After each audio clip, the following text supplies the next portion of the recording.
Hi there. Today we're going to talk about two different crochet techniques, one being tapestry and the other being Fair Isle crochet.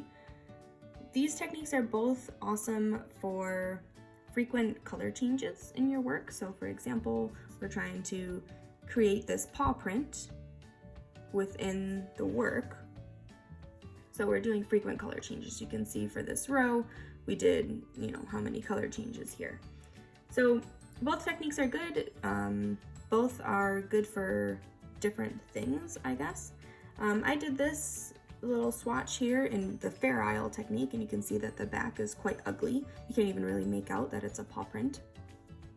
And the idea here is I'm just dropping the yarn when I don't need it anymore, and then picking the yarn back up when I need it. Tapestry crochet, and I have an example here on the bottom here, don't mind the top. Tapestry crochet, you're stitching the opposite yarn. Let's say here I'm working on orange. So underneath this orange, I stitched on top of the tail of the working yarn of the white, okay? So for tapestry crochet, if you're gonna see both sides of the work, I think tapestry crochet is better. If you're not going to see both sides of the work when it's finished, for example, you're making a pillow or you're making a little kind of mat or rug like I am here, I prefer Fair Isle technique because I don't care what the back looks like, so this doesn't bother me, and I find that Fair Isle is just easier. So today I'll show you how to do both. For my little pet mat pattern that I'll link below, you can do either technique, whichever one you think works for you. I did mine in the Fair Isle, but you could do yours, whatever. And again, you can apply this technique to many things or different patterns that you buy and you want to make them. So this is my template here. So each square accounts for one single crochet stitch. I've got my main color, which today is going to be like this beige or kind of white color, and then my contrasting color, which is going to be this orange color for today's video. That's represented by the blue on our template. This template is symmetrical, some aren't, especially if you're doing words or something like that, those aren't symmetrical. So for our example today, it doesn't matter which way we're reading the rows, if we're reading from left to right or from right to left, because it's symmetrical, so it's the same either way.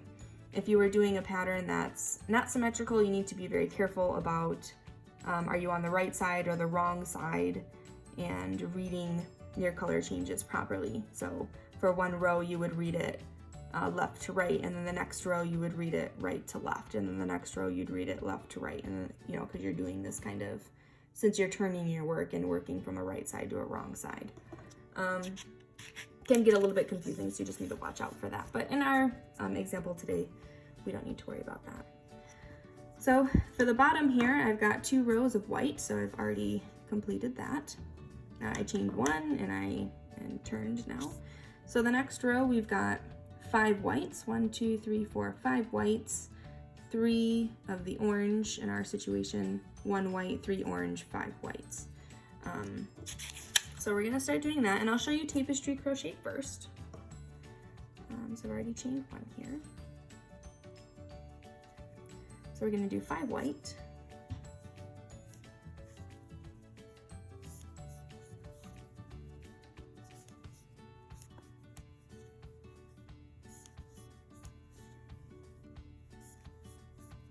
Okay, now when we're gonna color change, we don't end that 5th white stitch, or that last stitch of your color that you're working on. You don't finish it. When we color change, we're gonna bring our orange in now, and we're gonna finish this stitch with the orange, and that's how we color change.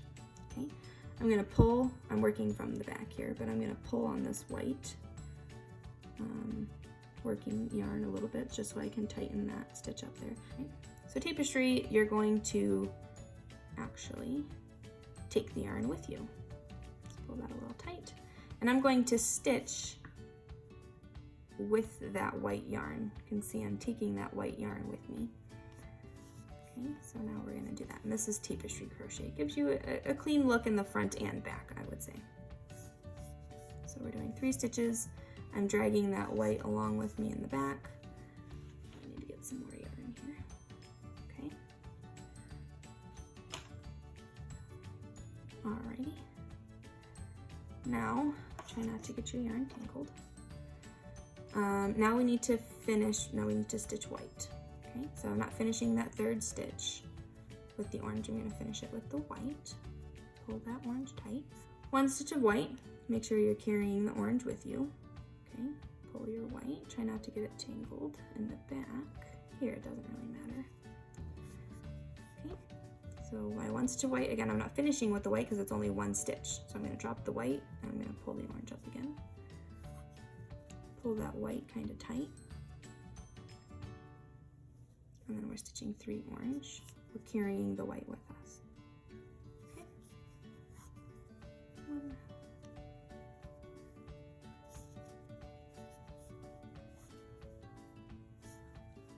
3. Don't finish with the orange. Pull the orange kind of tight. And I'm gonna leave the orange at this point now because I'm done using it until the next row. Again, I don't care what the back looks like for this. If you didn't want to do that and you wanted to carry the orange until where you're gonna need it for the next row, which would be 1 stitch over in our situation. There you can see, we just finished this row, so we're gonna need it 1 stitch over the orange for the next row. You can do that and then leave your yarn there so you don't have like a, you don't see the yarn being pulled over to the next stitch. For our situation, I'm not gonna do that. I don't think it's really gonna make a difference, but you could. So I'm gonna leave it there and I'm gonna finish my row with white. I'm gonna do 1 more row with the tapestry to show you. And then I'll do a couple rows with the Fair Isle technique. Okay. Chain 1, and we're gonna turn. Trying to keep all of my working yarn in the back here because the front is what I want to keep nice and clean. So I've got my tails in the back. So this one, instead of doing 5, we're going to do 4 of the white. 1, 2, 3, 4. You don't finish that. I'm going to pull it to the back now, or this side. Well, it doesn't really matter, but now I'm gonna pull my orange through. Okay, I'm gonna pull on this one. And I don't know why there's a little bump there. That's okay. Okay, now we're just going orange across, so I'm stitching the white with it.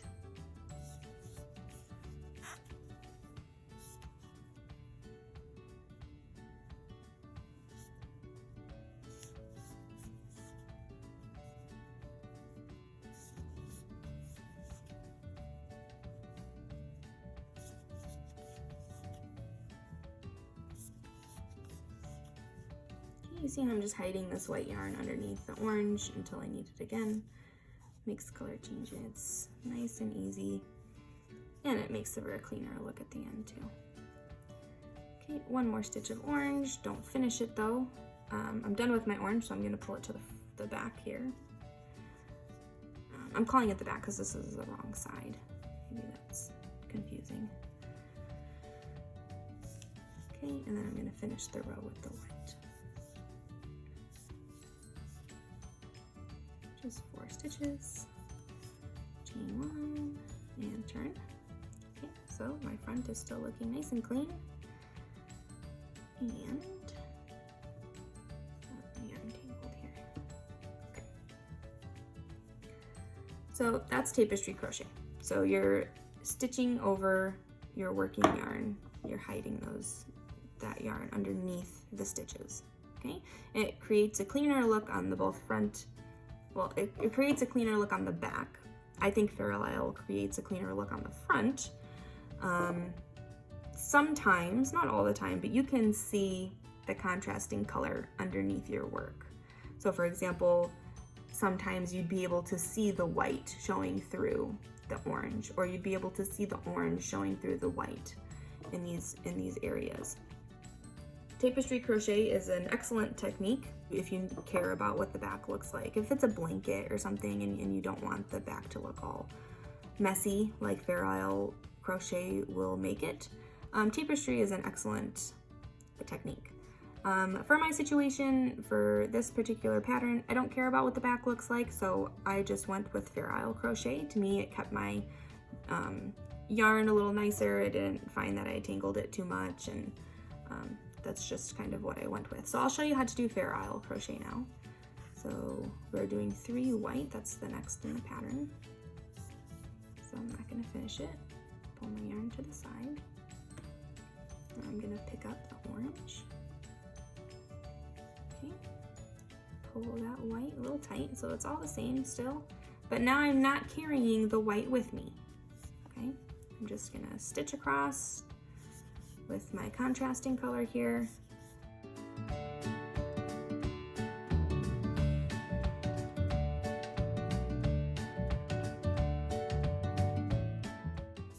I'm doing one more than we did last row. So right here's my last stitch. I'm gonna drop the orange. I'm gonna pick up the white now. Okay, and I'm gonna pull the white through. The only thing with Fair Isle crochet is you wanna make sure that this is not pretty loose, but you don't want it to be too tight, right? So if I made it too tight, it bends my piece like this, and I'll have a very hard time trying to lay it flat. So you just wanna make sure that you're giving the piece enough drape. Pull that orange, just as we've done before, pull that last stitch nice and tight with this working yarn. And then that's it. I'm leaving the orange behind, I'm not carrying it with me, finishing the row with white. Okay, chain 1 and turn. Alrighty. And I find that I don't tangle my yarn as often as I do with tapestry. I try not to get my yarn tangled, but it happens. So this row is exactly the same as the last, so 3 white. Don't finish it when we do a color change. Leaving my yarn there, pulling my orange here, and then I'm just stitching across.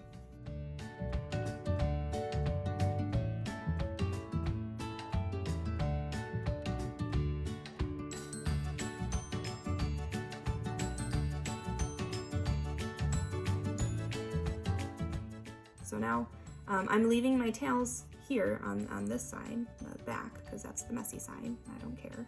Front side is the side I want to keep nice and clean. Oh, see? I messed that up.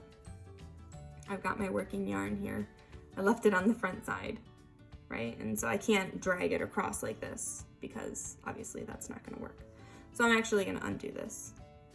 I made a mistake, as I'm telling you not to do that. And it's easy if you make a mistake. It's actually probably good for the video because you just undo it. My mistake was that I left it in the front, so I'm going to restitch this last one. Pull it to the front. Pull my orange through. Tighten that working last color. And then stitch across. Okay, I fixed it.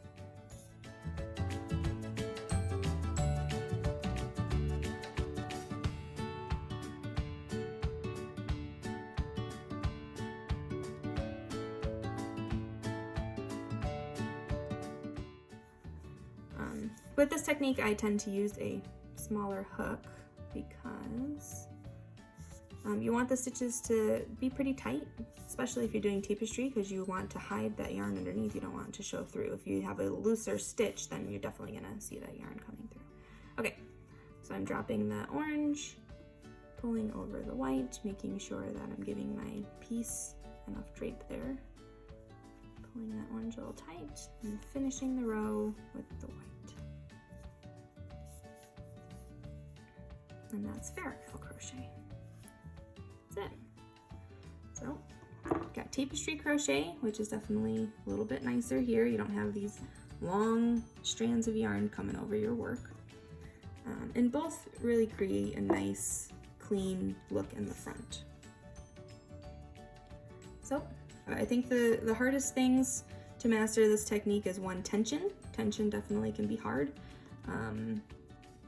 I think what will help with tension is if you get the same type of yarn in different colors. For example, these are 2 different brands, skeins, types of yarns. So I think, like I said, this is bulky. So my tension might start looking a little wonky later on, right? I think for my example piece, again, 2 different brands of yarn, both are worsted, right? But this one, the white color was a little bit thicker, I think, than the contrasting color. So I had to be very careful with my tension. Needed to make sure that I wasn't pulling this contrasting color too tight because it would have really shrunken in my piece, which it did a little bit here on the edge, but I think I did pretty good with it. So I would definitely say watch your tension when you're doing tapestry or Fair Isle crochet, and also the pattern. If the pattern's not symmetrical, make sure you're looking for it. If it's not symmetrical and you're not reading it properly, this is not going to start looking like it should, right? You're going to see it all jagged. And then another thing to watch out for with tapestry crochet or Fair Isle crochet is your yarn twisting. So you want to get that down. You really want to make sure that you're holding one yarn to this side, holding one yarn to that side, and not to get them too twisted. If it looks like it's twisting at the very top, like here up at your work, that's okay. It kind of fixes itself. You'd rather it look kind of twisted when you're trying to pull yarn through than your actual, balls and working yarns twisting. So anyway, there you have it. That's tapestry crochet and Fair Isle crochet. If you're gonna make my little paw print mat, then you can use either technique for that, or you can just apply what you've learned to other projects or create your own. So cool. Thanks for watching.